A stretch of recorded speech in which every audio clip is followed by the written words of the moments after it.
안녕하세요. 백종민 강희종의 테크토크 오늘 세 번째 시간 시작해 보겠습니다. 이번 주에 실리콘밸리와 이 테크 분야가 좀 시끄러워요. 무슨 일이 있었나요?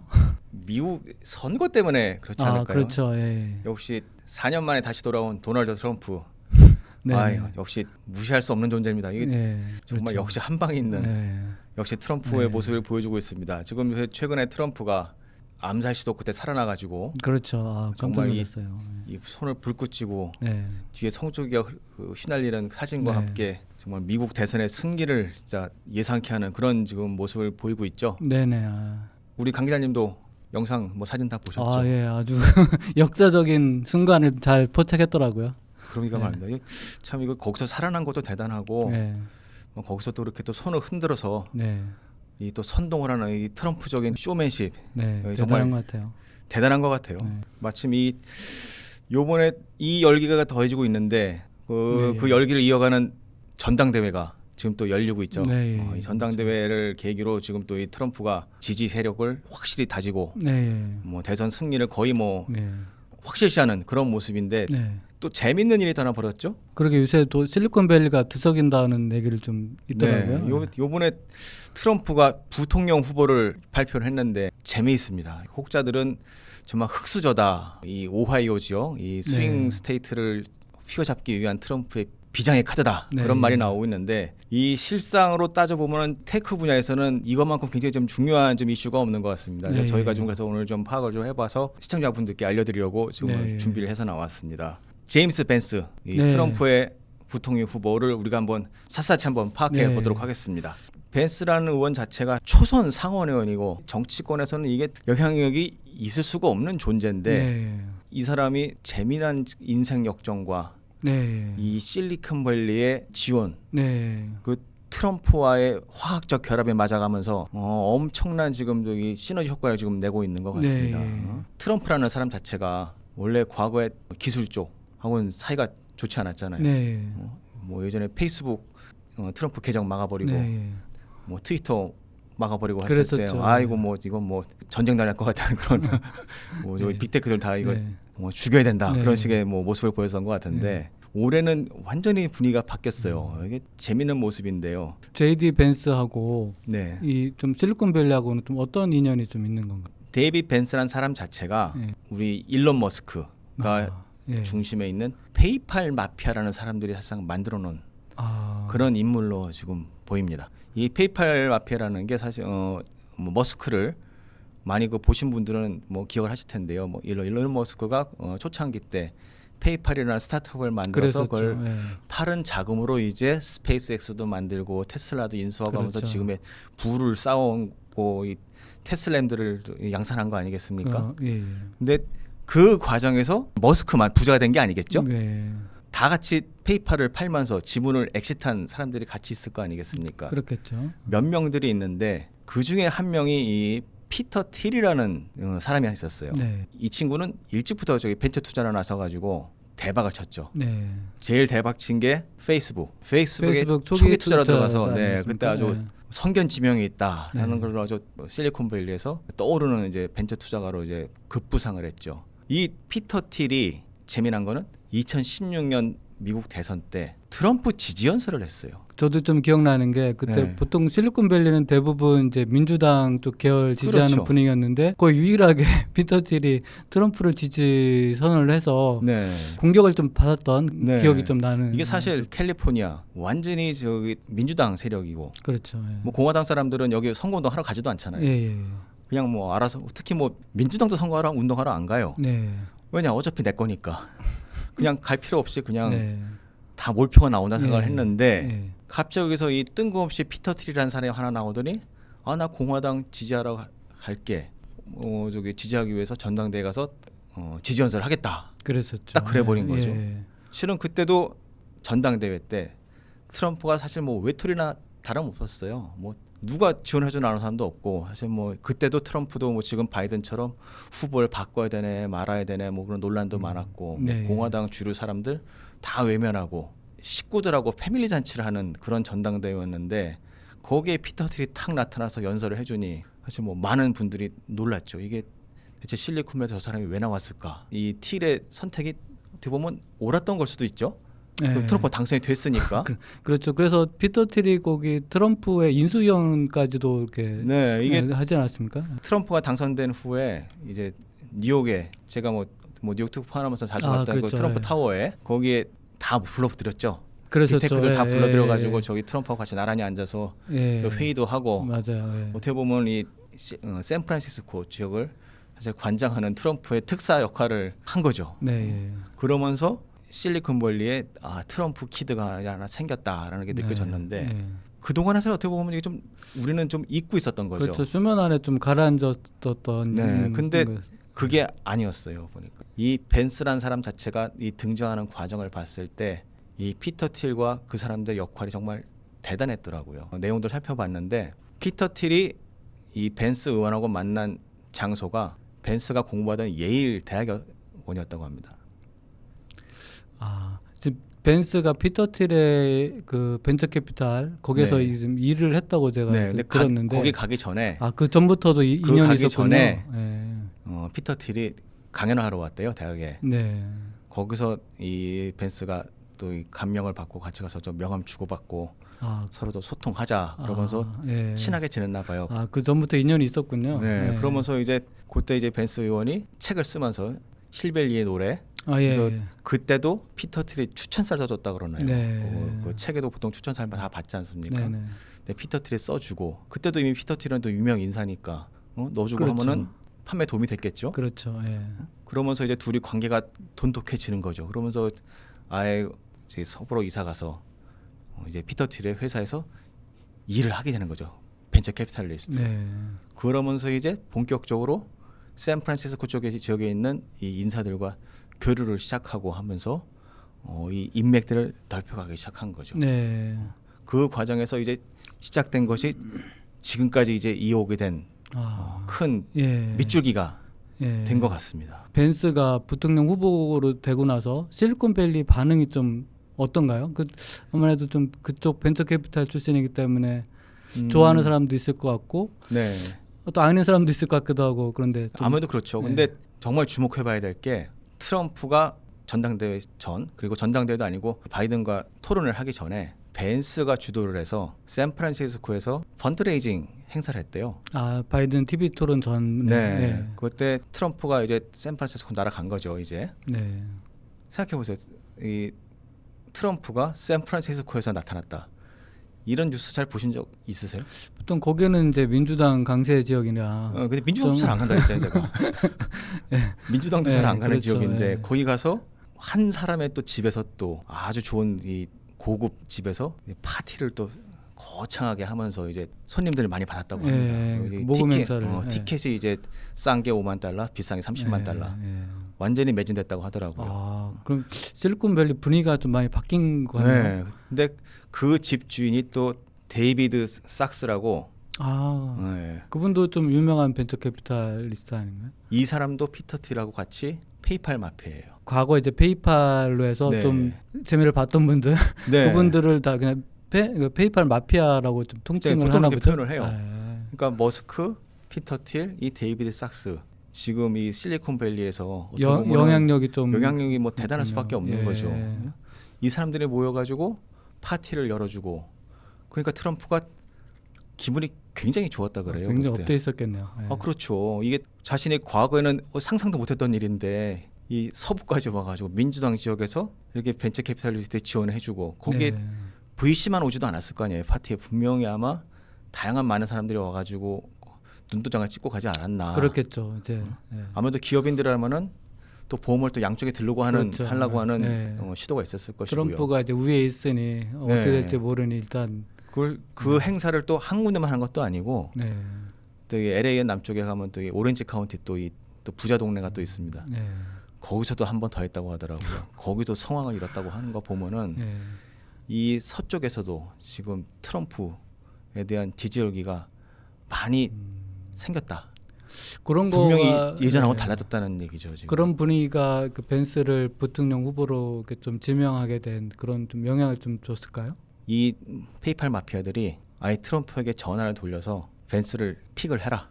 부통령으로 후보로 만들어라. 같이 얘기를 했다고 하더라고요. 그리고 또 이 벤스가 지금 트럼프 캠프에서 사실상 저기 주도권을 가장 쥐고 있는 이 트럼프 주니어 큰아들 트럼프의 큰아들 예. 지금 아주 막역하게 지나고 있다고 해요. 지금 아. 둘이. 그러니까 지금 최근에 트럼프 캠프의 분위기가 이전 정부의 때 뭐 주도권을 줬던 그 이방카 딸과 그 아들 아니 그 남편 네. 쿠시너 예, 예. 지금 뭐 전혀 안 보이잖아요. 그리고 요즘 좀 안 예, 보여요. 그 저도 보니까 예, 본 적이 그렇더라고요. 없는데 예. 요즘은 이 과격하기로는 이 트럼프 주니어가 더 만만치 않거든요. 이 사람이 또 나서갖고 지금 벤스를 또 관리하는 그런 모습이에요. 이거 보면서 특히 또 이 트럼프 주니어가 벤스가 이 기술에 대한 또 이해가 있다는 걸 또 굉장히 또 높여주면서 적극적으로 또 아버지에게도 추천하고 했다는 그런 후문이 돌립니다. 그리고 이제 벤스가 부통령이 된 거는 정리하자면 그 피터 틸을 비롯한 그 페이팔 마피아들의 어떤 그쵸. 마쿠의 영향력 플러스 트럼프 주니어 그러니까 트럼프 전 대통령의 장남 네. 그거의 어떤 그 인연 이게 좀 복합적으로 작용해서 네. 이제 된 거군요. 네. 그렇게 볼 수 있겠네요. 근데 벤스도 참 보면 재밌는 게 애초에는 반 트럼프주의자였어요. 그리고 뭐- 예전에 트럼프를 좀 왔다 갔다 했다는 좀 얘기 네, 들은 것 근데 같아요. 예. 가만 보면 그때는 의원이 되기 전이었어요. 네. 근데 벤스가 지금 나와 있는 지역구가 오하이오주란 말입니다. 거의 약간 시골 동네 아닌가요?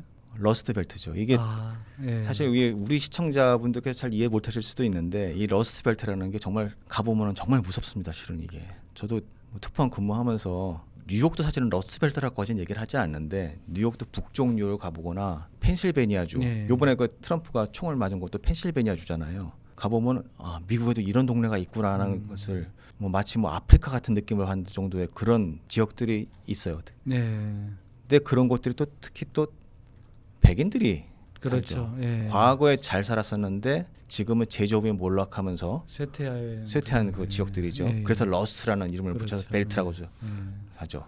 근데 그 지역에서 의원이 되려면은 반 트럼프로 되겠습니까? 안 되겠습니까? 지금 안 되겠죠. 예. 피터 틸이 다리를 또 놨다 그래요. 그쪽에서 네, 트럼프를 출마하는- 만나게 해주고 예. 야 트럼프 좀 지지해라. 예. 그러면서 이제 피터 틸이 이제 벤스가 선거할 수 있도록 그 슈퍼팩이라는 예. 그 뒤에서 도와주는 단체들에게 돈을 꽂아주고 그러면서 결국 당선이 된 거죠. 네. 그런데 반 트럼프가 될 수 있겠어요? 그렇네요. 이제 트럼프 아바타가 된 거죠. 이제는.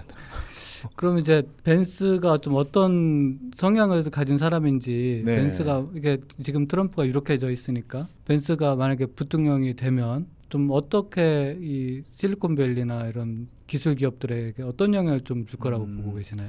이게 가장 핵심을 봤을 때 첫 번째는 이건 것 같아요. 일단은 머스크가 나섰기 때문에 그렇죠. 머스크가 또 트럼프 쪽으로 확 전향을 했더라고요. 그렇죠. 네. 머스크는 바이든 정부 아주 초기까지만 해도 그래도 약간 왼쪽이었는데 이후에 굉장히 갈등이 많았잖아요. 특히 바이든은 또 친노조 쪽인데 그렇죠. 예. 테슬라는 노조가 없고 그렇죠. 예. 그리고 또 뭐 여러 가지 뭐 캘리포니아에서 벌어졌던 뭐 저기 코로나 사태 때 뭐 공장 폐쇄 이슈 그렇죠. 뭐 그런 등들을 거치면서 아주 갈등이 뭐 극에 달하기 그렇죠. 시작하죠. 예, 맞아요. 뭐 예.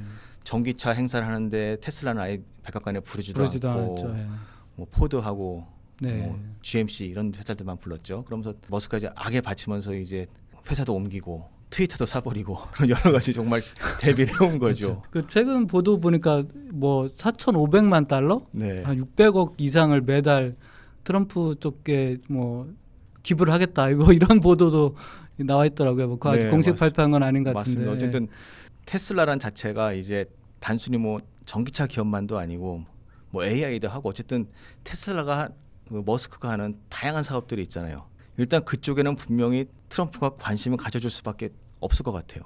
뭐 우주, 뭐 자동차, 뭐 아니 뭐 같이 하는 테슬라, 뭐 네. 머스크 하면서 AI, 뭐 예. 하이퍼, 뭐 어마무시하게 많잖아요. 예. 그 내용들이 분명 힘을 받을 것 같고 그러니까 지금 테슬라 주가에서 굉장히 또 뭐 강세를 보이는 모습도 있죠. 예. 그리고 또 하나 좀 눈여겨봐야 될 것이 실리콘밸리에서 이 트럼프를 지원하는 사람들이 왜 지원했을까? 뭐 바이든 정책이 마음에 안 들었다. 근데 왜 마음에 안 들었을까요?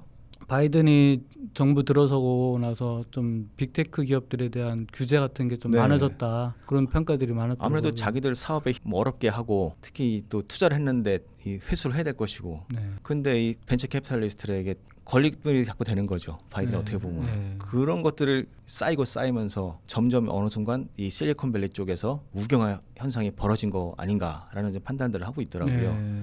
특히 재밌는 게 이번에 VC들이 되게 지원을 많이 했는데 또 재미난 이름이 나와요. 마크 앤드리슨과 벤 호로위츠. 아 앤드리슨과 네. 호로위츠. 이 사람들이 그게 아주- 좀 익숙한 네, 이름이에요. 이거 뭐 IT 취재 오래 하고 하셨으니까 네. 예전에도 이 네스케이프 매각해서 떼돈을 벌어서 이후에 예. VC로 예, 또 예. 일가로 이루는 사람들이죠. 예, 예, 예. 이 친구들이 최근에 코인 쪽에 관련 투자를 많이 했다고 하더라고요. 네. 비트코인 관련 기업들에 투자를 많이 해놨는데 지금 가만 보면은 트럼프가 올해 바뀐 내용 중에 하나 중에 보면은 비트코인은 옹호론자가 돼 있잖아요 지금. 그렇죠. 암호화폐에 대해서 좀 네. 옹호하는 발언들을 좀 많이 했었던 것 같아요. 과연 그게 어디서 나온 얘기일까? 아, 과연 그냥 트럼프 혼자 만들어서 얘기일까? 누군가 옆에서 펌프질을 하지 않았으면 이 얘기 나오지 않았을 거 아니에요. 분명히. 네. 그것도 심지어- 페이팔 네. 마피아의 힘이 작용을 했다고. 페이팔 마피아들과 그 관련 이 VC들의 예. 입김이 좀 들어간 것 같아요. 심지어 벤스 의원도 한 2년 전인가 재산 신고 때 네. 비트코인 꽤 많이 갖고 있었다고 그런 얘기도 나오더라고요. 네. 그런 상황들을 봤을 때 과연 우리가 이것 말고 또 무엇이 있는가 또 한번 가만히 살펴봤는데 AI 얘기도 좀 나오더라고요. 이게 어떻게 보면 좀 특이한 얘기인데 규제와 또 연결되어 있는 것 같아요. 바이든 정부 들어서도 좀 AI에 대해서 규제를 좀 해야 된다 그런 네. 움직이 좀 있었죠. 이게 최근에 가장 이 AI 관련 규제로 말이 나왔던 게 일단 미국의 규제는 일단 독점에서부터 시작하잖아요. 그렇죠. 독점. 반동점, 미국의 뭐, 박동 예. 독점이 예. 굉장히 무서운 나라고 무섭죠. 예. 뭐 MS도 당했고 네. 뭐 애플도 뭐 조사한다는 말이 많잖아요. 멀쩡한 회사를 막 쪼개고 그러지 않습니까? 네. 한 기업이 시장을 쥐고 있는 걸 절대 인정 안 하는 나라기 그렇죠. 때문에 네. 근데 지금 AI라는 게 사실 뭐 어떻게 보면 뭐 아직 초기 단계고 하는데 미국 정부에서도 보면 뭐 엔비디아가 칩을 뭐 독점 기업이다, 뭐 오픈AI가 다 싹 가져가나 조사해야 된다, 뭐 이런 네. 게 좀 불만인 거예요 보니까. 아, 그 빅테크 기업들이요. 네, 그러니까 빅테크 기업 투자자들 다 그런 투자자 거죠. 그렇죠. 다 그런 거죠. 그 뒤에는 또 투자자들이 네. 있죠. 예. 그럼 이 사람들이 왜 불만을 가지면은 트럼프의 특기는 뭐죠? 바이든이 했던 거 무조건 다 거꾸로. 아, 그렇죠. 지금 기억하시죠? 우리 저기 바이든이 당선된 날 다그 무조건 무효화시키는 행정명령으로 네. 트럼프는 오바마 그렇죠. 시대를 다 뒤집어 엎어버렸고 그렇죠. 바이든은 트럼프 시대를 바로 그냥 그렇죠. 덮어버렸죠. 아마 이번에도 트럼프가 당선되면 또 그런 일이 벌어지지 않을 그렇죠. 가능성이 굉장히 큰데 그렇죠. 이마 벤스 의원이 만약 지금 이런 말도 많이 나오긴 해요. 뭐 과거에 뭐 구글 같은 빅테크를 뭐 규제된다 뭐 그런 얘기도 했다고 하는데 그리고 벤스도 빅테크 기업들에 그 호의적이진 않았다 네. 그런 멘트들이 좀 있어요. 근데 과연 그게 그대로 이루어질 것인가라는 건 알 수 없는 거죠. 사실 어떻게 보면은. 그렇죠. 왜냐하면 그거는 지금 바이든 정부에서 임명한 저기 리나칸 그렇죠. 무슨 그 저승사자 미국 공정거래위원회 예. 위원장이 하고 있는 짓이잖아요. 그렇죠. 예. 이 사람들은 언제든지 말 바꿀 수 있는 게 그 트럼프 진영 쪽의 행보라는 거 우리가 그렇죠. 어디로 한 튈지 8년 동안 모르는 봤지 사람들이죠. 않습니까? 예. 네. 그러다 보니까 어떻게 될지 모르는 거예요. 그렇죠. 또 이제 그쪽 그 계열에 또 기부를 많이 받았다고 하면 네. 거기서 또 자유로울 수 없겠죠. 네. 예. 그리고 또 이 AI 관련해서도 좀 우리가 그러면 또 한번 고민해봐야 될 것은 이 AI의 독점 그런 부분들을 미국 정부의 향해 풀어줄 수 있다. 그러면은 기업들이 굉장히 다양한 연구를 할 수 있을 거 아니에요. 그러다 보면 또 이런 얘기도 나올 수 있을 것 같아요. 뭐 우리도 뭐 AI 지금 얼마 전에도 국내에서도 뭐 AI 안전연구소를 만든다 얘기가 나왔었는데 AI가 위험성 얘기가 좀 많이 나오잖아요. 네. 예. 지금 어떻게 보면은 트럼프가 집권을 했었고 벤스가 부통령으로 들어왔을 경우에 과연 AI에 대한 이런 안전성이나 규제들을 지금 하던 방식대로 추진할 수 있을 것인가 그런 거에 대한 의문도 생길 수 있었다고 저는 이 판단이 들더라고요. 충분히 다 거꾸로 해버리면은 얼마든지 가능성이 있다는 얘기죠. 그럴 수 물론 있겠네요. 예. 이 사람들이 바이든하고 똑같이 할 수 있는 얘기는 일단 뭐 중국은 안 돼라는 얘기는 뭐 비슷하게 하겠죠 분명히. 하지만은 이런 부분에서 분명히 아마 결이 다른 얘기를 내놓을 가능성도 크고요. 네. 그 특히 또 하나 강조해야 되는 게 트럼프가 이 데이비드 saks가 삭스. 예. 운영하는 이 팟캐스트가 있어요. 이 팟캐스트가 최근에 바이든을 비판하고 트럼프를 지지하는 그런 내용도 많이 올렸는데 심지어 아예 트럼프가 출연을 했더라고요. 아, 그 팟캐스트예요. 네, 예. 트럼프 추천해서 굉장히 이제 조용한 어조로 꼼꼼하게 얘기를 하는데 뭐 굉장히 다양한 이야기를 했어요. 근데 뭐 빅테크라든지 기술에 대한 얘기를 많이 안 했는데 이런 얘기를 또 하나 하는 게 좀 눈에 띄더라고요. AI 관련해 가지고 전력 소비가 늘고 있다. 그렇죠. 예. 네, 그 얘기를 딱 집어서 하면서 원전 이걸 강조하고 원전도 진짜 어떻게 보면 바이든하고 거꾸로 간 얘기잖아요. 그래도 바이든도 원전에 대해서는 그렇게 썩 나쁘게 하진 않았던 것 같아요. 하지만 트럼프가 됐을 경우에는 그 속도라는 것이 같을 수가 없죠. 바이든하고. 네. 뭐 바로 이제 원전을 또 확대하자 그런 얘기 나올 수 있고 특히 또 이 SMR 소형 모듈 원전 이게 또 미국 저기 빅테크 자체들이 지금 투자를 많이 하는 많이 했죠. 빌 분야잖아요. 게이츠도 네, 투자하고 그러니까 뭐. 이게 또 입김이 들어갈 수 있는 분야 같아요. 지금 네. 이럴 경우에 미국이 원자력을 하는데 SRM을 위주로 하겠다. 뭐 트럼프가 그런 전략을 충분히 세울 수도 있지 않는가라는 그렇죠. 저기 한번 이 고민을 한번 저도 한번 해봤습니다. 네. 이게 AI나 데이터 센터로 해서 전력이 많이 필요한데 네. 그게 과연 바이든이 하고 있는 풍력이나 태양광 요런 재생에너로서 충분히 감당할 수 있겠느냐 그런 회의들이 좀 있었고 네. 그러다 보니까 바이든 정부 후기로 들어가면서 점점 원자력에 대해서 중요성이 좀 커졌던 건 네. 사실이거든요. 그렇죠. 그래서 트럼프도 이제 그런 거에 대한 상황을 좀 이해하고 좀 배웠을 테니까 그러면 우리 그래도 트럼프는 또 재생에너지에 대해서 좀 안 좋은 생각을 갖고 있잖아요. 태양광이나 풍력은 안 돼. 그럼 할 수 있는 거는 석유 아니면 원전 둘 중에 하나밖에 없을 거고 네네. 이제 그 중에서 실리콘밸리 쪽에서 좀 밀고 있는 SMR 이런 거에 대해서 좀 주목을 한 게 아닌가 그런 생각이 드네요. 이게 근데 우리가 잘 봐야 되는 것이 만약 트럼프가 당선이 됐다. 그러면 이게 한 번으로 끝나는 게 아니에요. 지금 이미 뭐 트럼프 주니어는 벤스가 차기가 될 수 있다라는 말까지 지금 얘기하고 있거든요. 그러게 뭐 차기라는 것은 48번째 대통령이 벤스가 될 수 있다 뭐 이런 얘기. 차기만 의미하는 게 아니라 차기까지도 볼 수 있는 거예요. 보통 미국 대통령이 대부분 중임을 하지 않습니까? 그렇죠. 2년 하시죠. 이 단임으로 그친 거는 사실 뭐 옛날에 우리 카터, 트럼프 이 정도 외에는 없었고 사실 트럼프도 코로나에 걸리지만 않았어도 정말 며칠 일찍만 복귀해서도 이건 당선됐다라는 관측이 많았거든요. 만약 이번에 트럼프가 되고 여세를 몰아가지고 벤스에게 또 물려주고 그럼 벤스가 한 번 더 나왔다. 그러면 총 12년이라는 얘기예요. 12년 동안 이런 추세가 갈 수 있다는 거죠. 네. 12년이라는 거는 어떻게 계산해 나온 거죠? 트럼프는 이미 한 번 한번 했기 했기 때문에 때문에 미국의 헌법상 재임까지밖에 못 해요. 그렇죠. 예. 엄청난 그 변화가 있겠네요. 네, 예. 그러면서 이게 테크 쪽에도 테크의 우경화 그러면서 어떻게 보면은 자유주의가 또 벌어질 수 있는 그런 상황이죠. 원래는 이 공화당이라는 자체가 방임주의잖아요. 원래 민주당은 규제주의, 그렇죠. 예. 공화당은 뭐 자유주의죠. 니들이 알아서 해. 예. 그런 주의인데 실은 트럼프나 벤스나 자기들 맘대로잖아요. 그냥 나는 당만 공화당이다. 사실상 어떻게 보면 지금도 뭐 트럼프 당이고 정말 공화당의 성향을 지키던 정말 보수주의들은 다 지금 등을 돌린 상황이죠. 아직도 네, 지금 뭐 전당대회 안 나오잖아요. 그러나 현재는 이미 공화당은 뭐 트럼프에게 다 넘어갔고 미국 역사상 이런 사례가 없잖아요. 어떻게 보면 지금 테크 기업들과 테크 기업 출신들이 옹립한 대통령. 실리콘밸리에서 키운 그 키드가 대통령이 될 수 있는 그런 상황이 될 수 있겠네요. 예.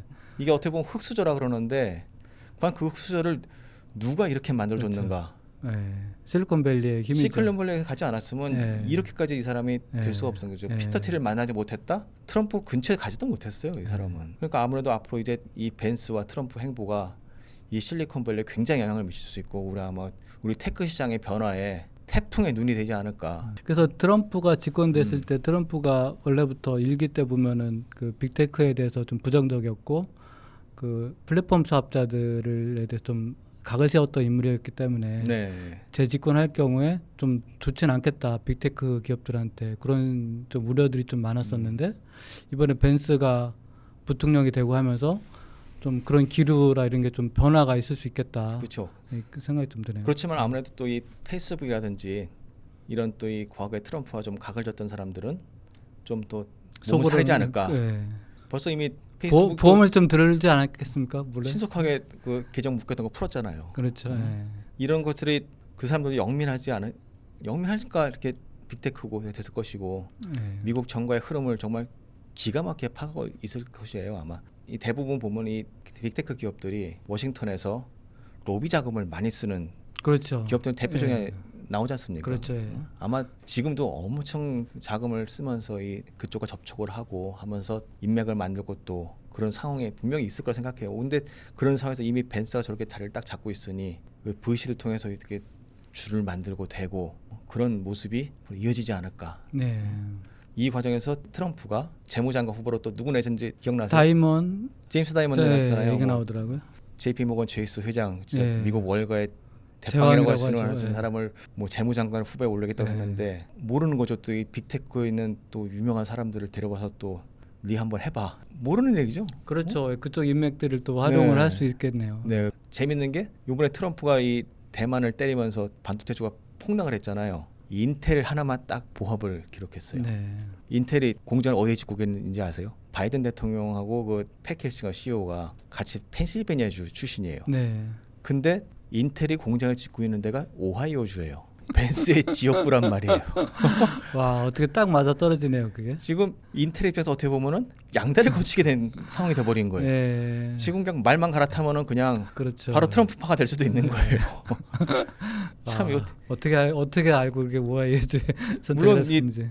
이 바이든 정부 쪽에서 때 한 거니까 아마도 오하이오 쪽이 또 이 스윙 스테이트인가 알고 그쪽에다 했을 수도 있는데 바이든 정부는 그 오하이오 쪽에다가 실리콘 하트랜드라는 걸 만들고 싶어 했었어요. 워낙 낙후돼 있으니까 실리콘으로 새롭게 한번 지역을 만들어 보겠다 그랬는데 거기에 동참한 게 인텔이었거든요. 그러니까 네. 바이든이 보기엔 이뻐 죽을 수밖에 없지. 근데 거기에 지역구 가지고 있는 벤스가 부통령 후보로 나왔고 이 사람들이 당선이 돼 버리면은 인텔 공장은 이제 다 그 사람들의 이제 성과가 돼 버리는 거죠. 앞으로 이제 그러니까 그러겠네요. 인텔이 이 주가가 좀 받쳐줬던 게 또 이런 영향이 또 있지 않나 그런 또 분석도 나오고 있습니다. 근데 저는 좀 걱정스러운 게 지금 트럼프도 그렇고 이제 보니까 벤스도 전기차에 대해서 좀 되게 부정적인 생각을 갖고 있더라고요. 그렇죠. 네, 뭐 벤스도 이제 과거 발언 보니까 전기차는 사기다. 전기차가 전기로 가고 있지만 결국은 그 전기도 결국은 화석연료 해서 온 거 아니냐 뭐 이런 식으로 해서 그런 논리로 전기차에서 좀 부정적인 인식을 갖고 있고 인플레이션 감축법에 대해서도 좀 폐지에 동조하고 있더라고요. 근데 그 전기차로 인해서 우리 배터리 기업들이 많이 좀 수혜를 많이 입었는데 이게 인플레이션 감축법이 폐지되고 그러면 아니면 축소되고 그러면 국내 기업들한테는 좀 국내 배터리 기업들 아니면 뭐 현대차도 마찬가지로 미국에 전기차 공장을 짓고 있으니까 그런 기업들은 좀 좋은 소식은 아닐 수도 있겠다라는 좀 걱정 그런 면에서는 좀 걱정스럽더라고요. 강 기자님이 배터리도 전문가시니까 또 그런 걱정을 하실 수밖에 없을 것 같아요. 제가 봐도 미국에서도 전기차에 대한 관심들은 여전히 많이 크니까 특히 저기 서부 같은 경우는 지금 또 워낙 기름값이 비싸지고 하다 보니까 전기차를 살 수밖에 없겠더라고요. 보니까 그렇죠. 진짜. 네. 그런 소비자들이 필요해서 움직이는 상황은 뭐 막을 수 없겠지만은 그래도 아무래도 좀 어느 정도 영향이 분명히 좀 있지 않겠습니까? 우리 뭐 기업들이라든 정부나 트럼프 정부의 집권 가능성에 대비해서 미래에 대한 좀 뭐 예측이라든지 그걸 한번 좀 정밀하게 한번 다듬어 보는 게 필요하지 않을까 싶네요. 어떻게 보세요? 국내 네. 그 워싱턴에 있는 국내 그 외교가에서도 좀 이렇게 인플레이션 감축법에 대해 국내 기업들이 미치는 영향이 크니까 좀 외교적인 그런 힘을 좀 발휘해서 국내 기업들이 피해가 덜 가는 쪽으로 외교력을 좀 발휘하면 좋을 것 같아요. 그렇습니다. 그냥 넉넉히 있지 않고 잘하고 계시겠지만 오늘 이 테크토크 참 어떻게 보면 좀 무거운 얘기를 좀 다뤄봤는데요. 이 무겁지만 정말 지금 우리 미국 대선 앞두고 그만 꼭 필요한 얘기 저희가 한번 뭐 고민을 해서 한번 우리 시청자분들께 소개해드렸습니다. 자, 오늘 여기까지 하겠고요. 다음 시간에 또 뵙겠습니다. 감사합니다. 감사합니다.